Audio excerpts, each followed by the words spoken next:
ना तो इन सिखों को हराया जा सकता। इनके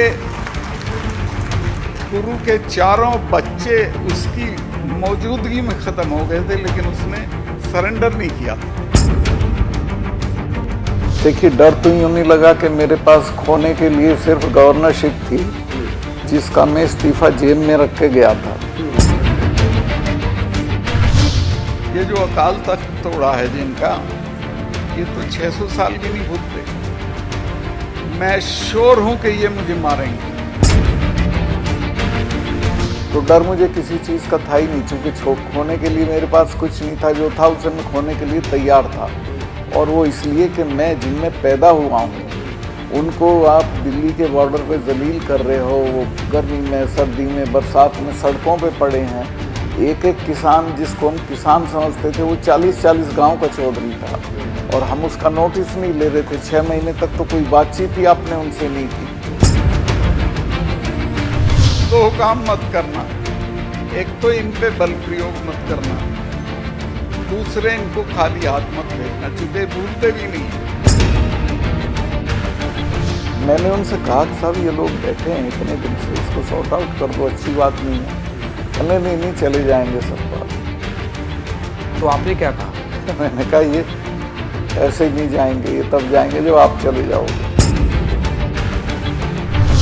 जनरल वैद्या को उन्होंने पूना में जाके मारा, जनरल डायर को लंदन में जाके मारा। अभी मैंने वो बात कही थी जो सिद्धू मूसेवाला के गाने में थी कि ये भूलते नहीं हैं, और मिसेस गांधी ने यज्ञ कराया था। ये जो अकाल तख्त तोड़ा है जिनका, ये तो 600 साल भी नहीं भूलते। मैं श्योर हूं कि ये मुझे मारेंगे। मैंने इंदिरा जी को ये इल्हाम था कि मारेंगे, और उन्होंने मारा। देखिए, पंजाब हमारा सर है, और हर लिहाज से, फौज के लिहाज से, सुरक्षा के लिहाज से, ये खेती की आमदनी के लिहाज से, पंजाब के बिना हिंदुस्तान का सर्वाइवल नहीं है। आज आप ताकत में हो, घमंड में सब कर रहे हो, लेकिन आपको ये पता नहीं इसके क्या क्या नतीजे हो सकते हैं। खालिस्तान की जो वो बात है, उसको आप बाई फोर्स नहीं दबा सकते। अपनेपन से और भाईचारे से उसको दबा सकते हैं। दबाने की भी ज़रूरत नहीं है। अगर आप ये हिंदू राष्ट्र की बकवास बंद कर दोगे और कहोगे भाई सब एक हैं, और जो जेन्युइन शिकायतें हैं सिखों की, उनको दूर करोगे, तो ये नौबत ही नहीं आएगी। नहीं, उसमें नेशनल और एंटी नेशनल नहीं है। बस एक चीज़ खराब थी उसमें कि गुरु ग्रंथ साहब को लेके नहीं जाना चाहिए। वो इतनी पवित्र चीज़ है अकीदे की सबके, कि अगर उसमें जरा सा दाएं बाएं हो जाती तो आग लग जाती पूरे पंजाब में। अगर मेरे पास दौलत होती तो मेरे यहाँ तो ईडी आ जाती, अगले दिन इनकम टैक्स वाले आ जाते, और मैं डर जाता। जैसे डरे आज जो लोग चुप हैं, उनके साथ जो लोग हैं, वो इसीलिए चुप हैं कि उनका वेस्टेड इंटरेस्ट इतना गहरा है कि वो बोल ही नहीं सकते हैं। कई लोगों ने कहा भी कि तुम वाइस प्रेसिडेंट बनने वाले हो, क्या बेवकूफ़ी करो। मैं सुनो, वाइस प्रेसिडेंट जिस दिन रिटायर होगा, तीसरे दिन कुत्ता भी रास्ता नहीं छोड़ेगा उनको। जो लड़ेगा उसका नाम रहेगा कई पीढ़ियों तक। तो मुझे लड़ाई पसंद है, मुझे कुर्सी पसंद नहीं है। मैं 8 साल का था, मैंने अपनी खेती संभाल ली थी। सारी तकलीफें मुझे पता थी। खुद सर पे चारा लाता था, खुद काटता था, फिर पढ़ने जाता था। तो उनकी जो तकलीफ है, 1 साल ऐसा हुआ था कि जिस साल हमारे यहाँ फसल नहीं हुई थी, तो पूरा साल मुझे अपने मरे हुए पिताजी के कपड़े पहन के कॉलेज जाना पड़ा था। सत श्री अकाल, डेली पोस्ट पंजाबी तुसी देख रहे हो। मैं गगन शुक्ला। ਜਦੋਂ ਕੋਈ ਰਾਜਨੀਤੀ ਦੇ ਵਿੱਚ ਆਉਂਦਾ ਹੈ, ਅਗਰ ਉਹ ਛੋਟੇ ਤੋਂ ਲੈ ਕੇ ਅਗਰ ਜ਼ਿਕਰ ਕਰਿਆ ਜਾਵੇ ਤਾਂ ਰਾਜਨੀਤੀ ਦਾ ਇੱਕ ਸਟੈਂਡਰਡ ਸੈੱਟ ਹੁੰਦਾ ਹੈ। ਚਾਹੇ ਉਹ ਪੰਚ ਹੋਵੇ, ਸਰਪੰਚ ਹੋਵੇ, ਐਮਐਲਏ ਹੋਵੇ, ਮੰਤਰੀ ਹੋਵੇ, ਸੰਸਦ ਹੋਵੇ ਤੇ ਮੁੱਖ ਮੰਤਰੀ ਹੋਵੇ, ਗਵਰਨਰ ਕਿਉਂ ਨਾ ਹੋਵੇ। ਪਰ ਤੁਹਾਨੂੰ ਅੱਜ ਇਹੋ ਜਿਹੇ ਸ਼ਖਸ ਨਾਲ ਮਿਲਾਵਾਂਗੇ ਜਿਸ ਦਾ ਬਹੁਤ ਵੱਡਾ ਰਾਜਨੀਤਿਕ ਕਰੀਅਰ ਰਿਹਾ। ਐਮਐਲਏ, ਮੰਤਰੀ, सांसद तो फिर गवर्नर, ਪਰ ਅੱਜ 2 ਕਮਰਿਆਂ ਦੇ ਕਿਰਾਏ ਦੇ ਘਰ 'ਚ ਰਹਿ ਰਹੇ ਨੇ। ਜਦੋਂ ਪ੍ਰਧਾਨ ਮੰਤਰੀ ਮੋਦੀ ਦੇ ਖਿਲਾਫ ਕੋਈ ਬੋਲਣ ਦੀ ਜ਼ਰੂਰਤ ਨਹੀਂ ਸੀ ਕਰਦਾ, ਉਸ ਵੇਲੇ ਕਿਸਾਨਾਂ ਦੇ ਹੱਕ ਦੇ ਵਿੱਚ ਹਾਂ ਦਾ ਨਾਰਾ ਮਾਰਿਆ ਸੀ। ਬਿਲਕੁਲ ਸਾਡੇ ਨਾਲ ਗੱਲਬਾਤ ਕਰਨ ਦੇ ਲਈ ਫਾਰਮਰ ਗਵਰਨਰ सत्यपाल मलिक जी ने। मलिक जी बहुत स्वागत है डेली पोस्ट से। शुक्रिया, बहुत अच्छा लगा मिलकर आपसे। मलिक जी, एक छोटा ਜਿਹਾ ਕੋਈ ਪ੍ਰਧਾਨ ਵੀ ਹੋਵੇ ਤਾਂ ਬਹੁਤ ਵੱਡੇ ਵੱਡੇ ਘਰ ਹੁੰਦੇ ਨੇ जी जी। ਪਰ ਮੈਂ ਜਦੋਂ ਹੁਣ ਤੁਹਾਡੇ ਘਰ ਆਇਆ ਤਾਂ 2 ਕਮਰਿਆਂ ਦਾ ਘਰ ਹੈ। ਇਹ ਵੀ ਪਤਾ ਲੱਗਿਆ ਵੀ ਕਿਰਾਏ ਦਾ।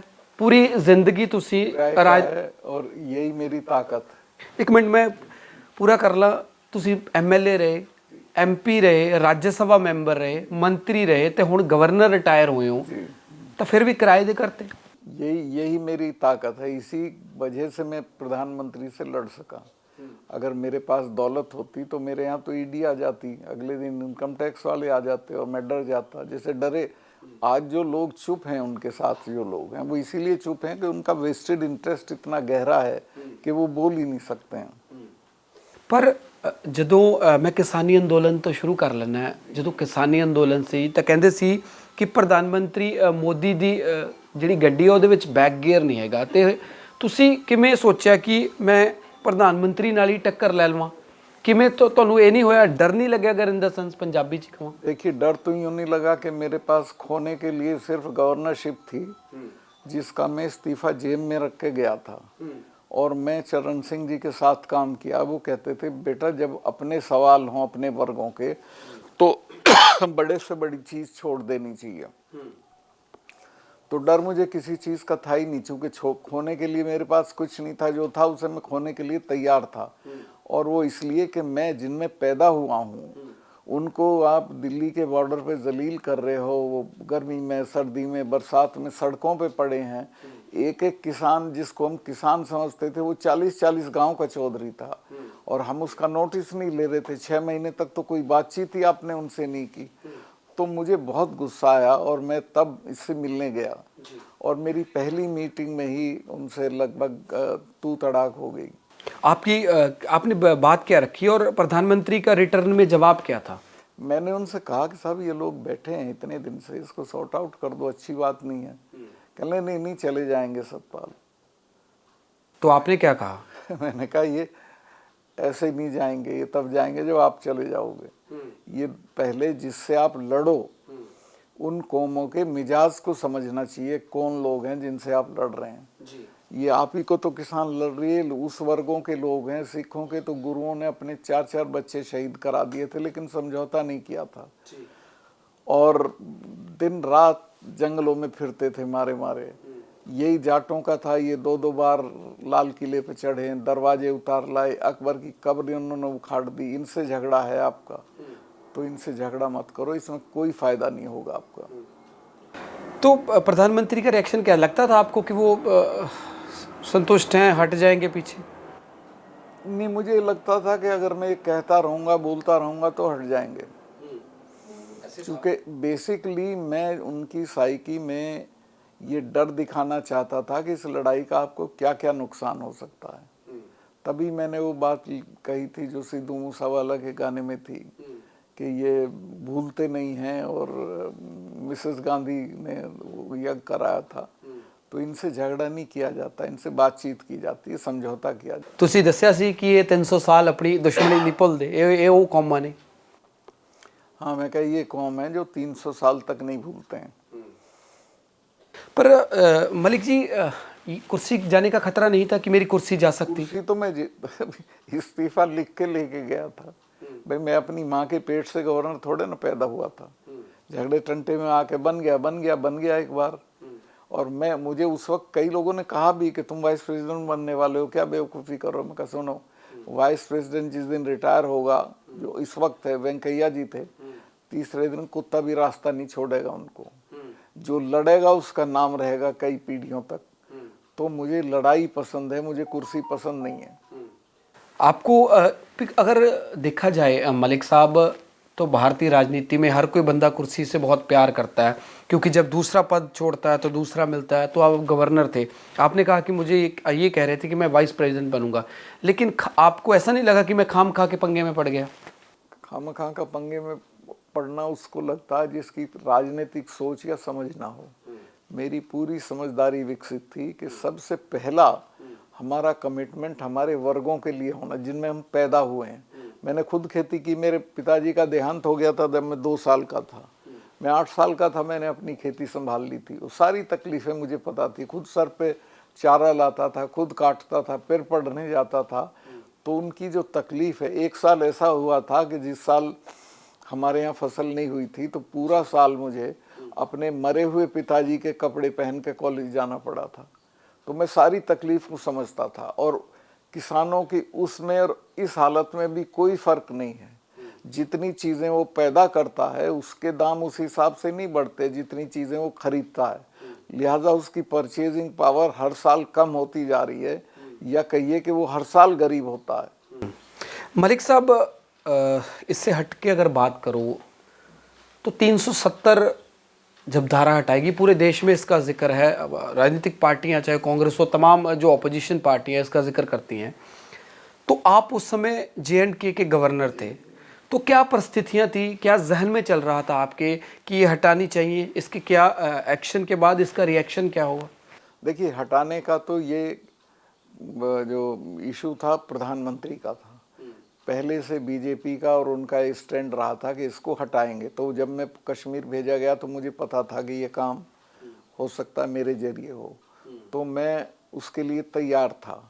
और ये काम फौज से नहीं होता है। मैंने वहाँ के लोगों में गुडविल पैदा की कि जब ये हटे तो कोई बगावत ना हो जी। महबूबा कहती थी खून की नदियाँ बह जाएंगी। फारूक अब्दुल्ला कहते थे 370 मोदी जी के पिताजी भी नहीं हटा सकते। इस तरह की बातें ये लोग बोलते थे। तो मुझे पता था इसको हटाना है तो कैसे हटाना है। तो मैंने लोगों में वहाँ एक गुडविल पैदा की। मैंने अपना टेलीफोन नंबर सबको दे रखा था। कोई 2:30 बजे रात भी फ़ोन करता था, मैं खुद उठाता था और उसकी जो कठिनाई होती थी उसको हल करता था।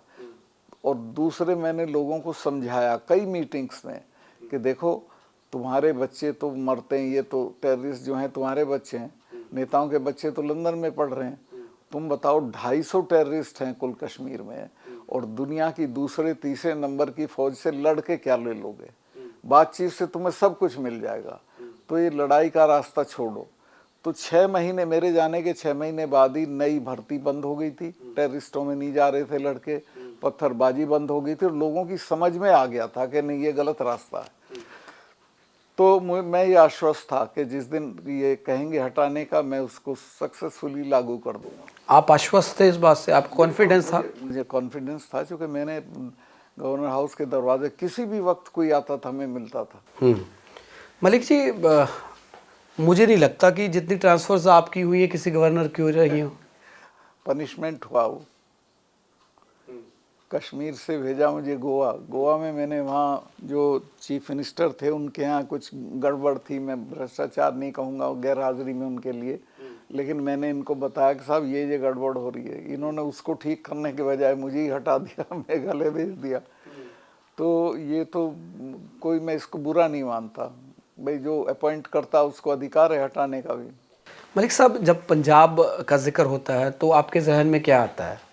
देखिए, पंजाब हमारा सर है और हर लिहाज से, फौज के लिहाज से, सुरक्षा के लिहाज से, ये खेती की आमदनी के लिहाज से, पंजाब के बिना हिंदुस्तान का सर्वाइवल नहीं है। और हमने पंजाब के साथ बहुत दुर्व्यवहार किया है। असल में जो लोग हैं यहाँ हिंदी हार्टलैंड में, जो ये हिंदू राष्ट्र चिल्लाते हैं, मैंने कल कहा भी, इंडियन एक्सप्रेस में आज छपा है कि हिंदू राष्ट्र कहोगे तो फिर आपको कोई खालिस्तान नहीं मांगेगा। इस बकवास को बंद करो जल्दी से। पंजाब के लोगों को सबसे ज़्यादा नुकसान हुआ पार्टीशन का। उनकी बेस्ट ऑफ द लैंड्स चली गई पाकिस्तान के पास। ननकाना साहब चला गया, बहुत सारी चीज़ें उनकी चली गई। पूरी एक जनरेशन तबाह हुई, उन्होंने तकलीफ झेली। फिर भी आपका उनके प्रति ये सिंपैथी का रवैया नहीं था। जब मर्दमशुमारी हुई हिंदी पंजाबी की, तो जो पंजाबी बोलते थे हिंदू, उन्होंने भी अपना लिखवा दिया। हिंदी बोलते थे, उन्होंने लिखवा दिया कि हम तो पंजाबी भाषी हैं। तो ये जो इस तरह का व्यवहार था, फिर आज़ादी मिलने के फ़ौरन बाद पहला चीफ मिनिस्टर भी सिख नहीं बनाया, बल्कि तीन चीफ मिनिस्टर लगातार नॉन सिख बनाए। कैरों बहुत बाद में बनाए, पर कैरों जब बन गए थे तब लोगों की फीलिंग शांत हुई थी। तो हमने कभी एक सिंपैथी की निगाह से पंजाब को नहीं देखा। लगातार हिंदू राष्ट्र का जिक्र हो रहा है, आपने भी बात कही। अब मेरा ख्याल पंजाब की वीडियोस तो आप भी देखते होंगे, पिछले दिनों में पंजाब में क्या हुआ, अब पंजाब में तो एक वर्ग वहाँ खालिस्तान का जिक्र भी करता है। तो गृह मंत्री अमित शाह बयान देते हैं कि खालिस्तान की जिक्र करने वाले या खालिस्तान की मूवमेंट को आगे बढ़ाने वाले लोगों को हम पनपने नहीं देते। आप इस स्टेटमेंट को कैसे देखते हैं? देखिए, ये उनका पता नहीं क्यों उन्होंने इस तरह की बात कही, लेकिन खालिस्तान की जो वो बात है उसको आप बाई फोर्स नहीं दबा सकते हैं।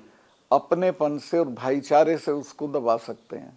दबाने की भी ज़रूरत नहीं है। अगर आप ये हिंदू राष्ट्र की बकवास बंद कर दोगे और कहोगे भाई सब एक हैं, और जो जो जेन्युइन शिकायतें हैं सिखों की उनको दूर करोगे तो ये नौबत ही नहीं आएगी। ये लगता है आपको कि देखा जाए, जब अभी अमृतपाल के बारे में सुना है पंजाब में आप?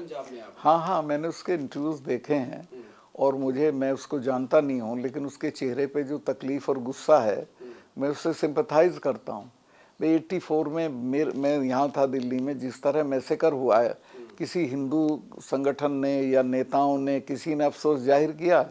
किसी ने नहीं किया। तो वो मैं फिर बता रहा हूँ कि भूलते नहीं हैं। तो वो अभी उनकी साइकी में बैठा हुआ है कि हमारे साथ ये सलूक हुआ था। पर अजनाला अमृतसर में एक दो दिन पहले बहुत बड़ा बवाल हुआ थाने पे, बहुत सारे लोग बोल रहे हैं कि कब्जा कर दिया। तो लगता है आपको अमृतपाल को अगर देखा जाए तो बहुत लोग नेशनल मीडिया खास करके टारगेट कर रहा है कि ये एंटी नेशनल मूवमेंट्स कर रहे हैं? नहीं, उसमें नेशनल और एंटी नेशनल नहीं है। बस एक चीज़ खराब थी उसमें कि गुरु ग्रंथ साहब को लेके नहीं जाना चाहिए था। वो इतनी पवित्र चीज़ है अकीदे की सबके, कि अगर उसमें जरा सा दाएं बाएं हो जाती तो आग लग जाती पूरे पंजाब में। और पुलिस ने और सरकार ने अच्छा किया कि उस सिचुएशन को अवॉइड किया। मलिक साहब, आप गवर्नर रहे हो। मुख्यमंत्री और गवर्नर दो चीज़ें होती हैं जो स्टेट में बड़ी होती है। तो इस समय हम दिल्ली में हैं और बेसिकली मैं पंजाब का हूँ। तो इस वक्त दिल्ली के मुख्यमंत्री और एलजी, उधर पंजाब के मुख्यमंत्री और गवर्नर, दोनों में टनाटनी रहती है। और अब गवर्नर ने कल परसों ट्वीट भी किया है, अभी सेशन की इजाज़त नहीं दी। तो क्या लगता है, गवर्नर और मुख्यमंत्री में टकराव क्यों होता है? होना नहीं चाहिए। सेंटर भी कराता है कई बार, क्योंकि जहाँ सेंटर की मर्जी की सरकारें नहीं होती हैं तो उनको तंग करने के लिए गवर्नर को यूज़ करते हैं, और गवर्नर को यूज़ नहीं होना चाहिए। आप भी तो रहे हो, बिहार में रहे हो आप। मैं तो नहीं यूज़ हुआ। आपको कोई ऐसा मैसेज जाता था? नहीं, कई मौके आए जब असेंबली डिसॉल्व की मैंने, तो सेंटर किसी को चाहता था कि फलां की ओथ करा दो, उस पर 5 MLA थे। मैंने कहा मैं बेईमानी नहीं कर। आपको ऐसा मैसेज आया? मैसेज आया नहीं, मतलब मुझे कोई PM ने या होम मिनिस्टर ने खुद नहीं कहा, बट बाय इम्प्लीकेशन मुझे मैसेज हुआ कि भाई हाँ, उनका एक ब्लू आइड बॉय था, उसका मैं नाम नहीं लूँगा, गैर हाजिर है वो, कि साहब इसको बना दो। मैंने उससे पूछा भाई बताओ, उसने कहा जी मेरे पे 5 MLA, लेकिन ओथ करा दोगे तो मैं 1 हफ्ते में मेजोरिटी कर लूँगा। मैं कहा भाई मैं इस काम के लिए हूँ क्या तुम्हारी बेईमानी से ओथ कराऊँ, फिर तुम ना हुई तेरी मेजोरिटी और सुप्रीम कोर्ट ने वो वोट करा दिए और तू हार गया, तो मैं तो कहीं का नहीं रहूँगा। तो मैंने नहीं किया, मैंने असेंबली डिसॉल्व कर दी। आपको लगता है जब गवर्नर और मुख्यमंत्री में टकराव होता है तो नुकसान स्टेट का होता है?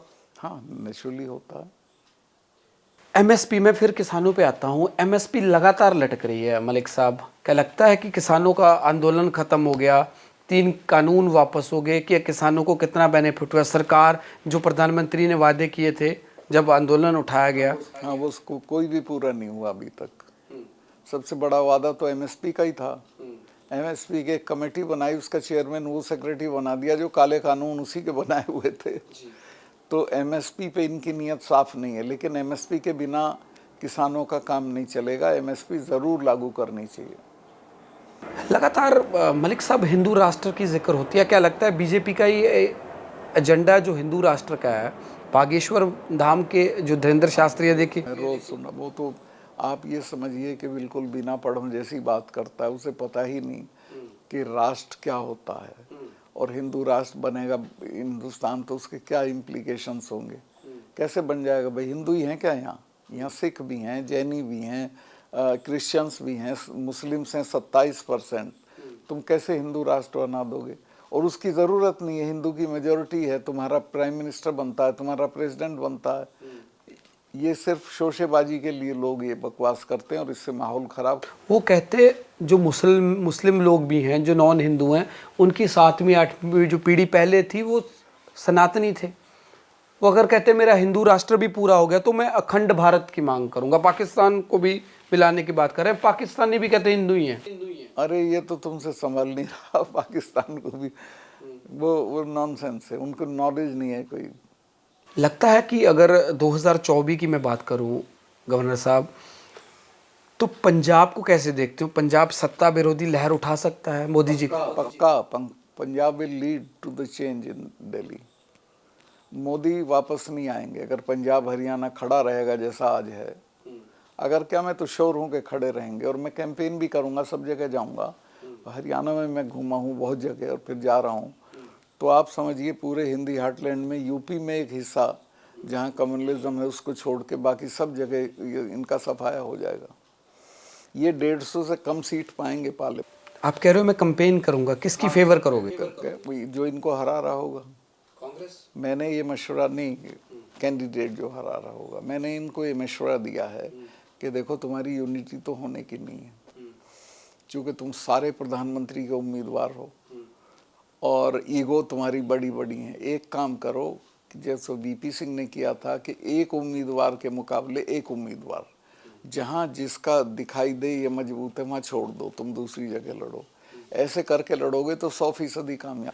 अच्छा, ये सलाह आपने ऑपोजिशन को दी थी? हाँ दी है और दे रहा हूँ, मैं टच में हूँ लोगों से और मैं श्योर हूँ कि इसी पर अल्टीमेटली सेटल। लगता है आपको ऐसा हो सकता है क्योंकि मोदी क्योंकि इस समय जो स्थिति है, पहले जो स्थिति थी कि Indira is India, India is Indira, तो नाउ स्थिति ऐसी है कि मोदी इज इंडिया और वही बिल्कुल लगता है कि कोई टक्कर। ऐसा नहीं है, मैं तो जनता में बहुत जाता हूँ, बहुत गुस्सा है बेरोजगारी का, महंगाई का। आज वही स्थिति नहीं है मोदी की जो आज से 4 साल पहले थी। पर अभी यूपी में देख लो प्रचंड बहुमत है। यूपी का जो इलेक्शन था उसमें हुआ क्या था कि मायावती को इन्होंने ऑपरेट कर लिया किसी तरह से। उसने अपना सारा वोट ट्रांसफर, 27% वोट ट्रांसफर करा दिया, वरना ये तो आ ही नहीं रहे थे पावर में। बिहार में नहीं आएंगे, बिल्कुल जीरो हो जाएगा, बंगाल जीरो हो जाएगा, कर्नाटक हारेंगे, महाराष्ट्र हारेंगे और आपका ये राजस्थान हारेंगे, हरियाणा में 2 सीट आएंगी मैक्सिमम, पंजाब में 1 या 2 सीट आएगी। तो ये आएंगे कहाँ से? गवर्नर साहब लास्ट सवाल है मेरा, छोटे से घर में तो आप रहते हो, सुरक्षा भी विड्रॉ है आपकी? हाँ, सुरक्षा विड्रॉ कर ली, जबकि मेरी वहाँ की जो कमेटी है, गवर्नर की एक कमेटी होती है, उसने लिखा था मेरे ट्रांसफ़र के वक्त कि इनको पाकिस्तान से खतरा है, इनको मकान अलॉट होना चाहिए। तो मकान तो अलॉट होना रहा, अभी सिक्योरिटी भी विड्रॉ हो गई। विड्रॉ क्या, भी वो एवाइंस में डाल रखी है कि बताएंगे, लिखेंगे। बातचीत करी, लिखी? मैंने चिट्ठी लिखी थी होम मिनिस्टर को, तो वहाँ से मैसेज अभी आया नहीं कुछ। मलाल होता है, मन दुखता ना, बिल्कुल नहीं होता। मैं तो चरण सिंह के साथ रहा हूँ, जो प्रधानमंत्री होने तक एक शैडो के साथ चलते थे। मैं उनमें से नहीं हूँ कि वे 10 कमांडो लेके चलो शान के लिए, उस समय मुझे कोई फ़र्क ही नहीं पड़ता। और जब मरना होगा, मरना था, मिसेस गांधी को सिक्योरिटी के बीच में मर गई थी, मर जाएंगे, लेकिन मुझे नहीं लगता कि मेरा कोई गाहक है। बहुत मेहरबानी समय देने के लिए। सत्यपाल मलिक फॉरनर गवर्नर हैं, तो ਇੱਕ ਚੀਜ਼ ਦੱਸਦਾ, ਪੰਜਾਬੀ ਅਗਰ ਕਿਸਾਨੀ ਅੰਦੋਲਨ ਦੀ ਗੱਲ ਕਰਾਂ ਤਾਂ ਖਾਸ ਕਰਕੇ ਇੰਟਰਵਿਊ ਪੰਜਾਬੀਆਂ ਦੇ ਲਈ ਬਹੁਤ ਖਾਸ ਹੈ। ਪੰਜਾਬੀ ਉਹ ਕਿਤੇ ਇਹਨਾਂ ਸ਼ਖਸ ਨੂੰ ਭੁੱਲੇ ਤਾਂ ਨਹੀਂ। ਜਦੋਂ ਕੋਈ ਤੁਹਾਡੇ ਨਾਲ ਨਹੀਂ ਸੀ ਤਾਂ ਮੋਦੀ, ਪ੍ਰਧਾਨ ਮੰਤਰੀ ਮੋਦੀ ਦੀ ਤਾਕਤ ਦੇ ਵਿਰੁੱਧ ਕੋਈ ਬੋਲਣ ਵਾਲਾ ਤਾਂ ਇਹ ਸ਼ਖਸ ਸੀਗੇ ਜਿਨ੍ਹਾਂ ਨੇ ਆਵਾਜ਼ ਬੁਲੰਦ ਕੀਤੀ ਸੀ। ਪਰ ਹੁਣ ਇਸ ਵੇਲੇ ਜੇ ਗੱਲ ਕੀਤੀ ਜਾਵੇ ਤਾਂ 2 ਕਮਰਿਆਂ ਦੇ ਮਕਾਨ 'ਚ ਰਹਿੰਦੇ ਨੇ, ਬਿਨਾਂ ਸੁਰੱਖਿਆ ਤੋਂ ਰਹਿੰਦੇ ਨੇ। ਬਹੁਤ ਵੱਡੀ ਗੱਲ ਹੈ। MLA ਹੋਣਾ, ਮੰਤਰੀ ਹੋਣਾ, ਸੰਸਦ ਹੋਣਾ, ਗਵਰਨਰ ਹੋਣਾ, ਤਾਂ ਇੱਕ ਕਹਿੰਦੇ ਮੈਂ ਸਾਫ ਸੁਥਰਾ ਜੀਵਨ ਬਤੀਤ ਕੀਤਾ ਹੈ। ਪਰ ਹੁਣ ਕਮਰ ਕੱਸ ਚੁੱਕੇ ਨੇ, ਲਗਾਤਾਰ ਕੰਪੇਨਿੰਗ ਕਰਨਗੇ, ਲਗਾਤਾਰ ਭਾਰਤ ਦੇ ਵਿੱਚ ਘੁੰਮਣਗੇ ਤੇ ਲੋਕਾਂ ਨੂੰ ਜਗਾਉਣਗੇ। ਤਾਂ ਕਹਿੰਦੇ ਪੰਜਾਬ ਸਭ ਤੋਂ ਵੱਧ ਲੀਡ ਕਰੇਗਾ। ਅਗਰ ਸੱਤਾ ਵਿਰੋਧੀ ਲੀਡ ਪੰਜਾਬ ਕਰਦਾ ਹੈ ਤਾਂ ਕਿਤੇ ਨਾ ਕਿਤੇ ਪਰਿਵਰਤਨ ਜ਼ਰੂਰ ਹੋਊਗਾ। ਤੇ ਖਾਲਿਸਤਾਨ ਔਰ ਰਾਸ਼ਟਰ, ਹਿੰਦੂ ਰਾਸ਼ਟਰ ਦੀ ਗੱਲ ਤੇ ਗੱਲ ਕੀਤੀ ਜਾਵੇ ਤਾਂ ਕਹਿੰਦੇ ਜਦੋਂ ਹਿੰਦੂ ਰਾਸ਼ਟਰ ਬੋਲਾਂਗੇ ਤਾਂ ਖਾਲਿਸਤਾਨ ਤੋਂ ਚਿੜ ਕਿਉਂ ਹੈ। ਤੇ ਇੱਕ ਹੋਰ ਗੱਲ ਹੈ ਕਿ ਪੰਜਾਬ ਹਿੰਦੁਸਤਾਨ ਦਾ ਸਿਰ ਹੈ ਤੇ ਇਸ ਤਾਜ ਦੇ ਬਿਨਾ ਹਿੰਦੁਸਤਾਨ ਨਹੀਂ ਜੱਚਦਾ। ਕੈਮਰਾਮੈਨ ਰੋਸ਼ਨ ਦੇ ਨਾਲ ਮੇਰੇ ਸਹਿਯੋਗੀ happy, Gagan Shukla, daily post Punjabi.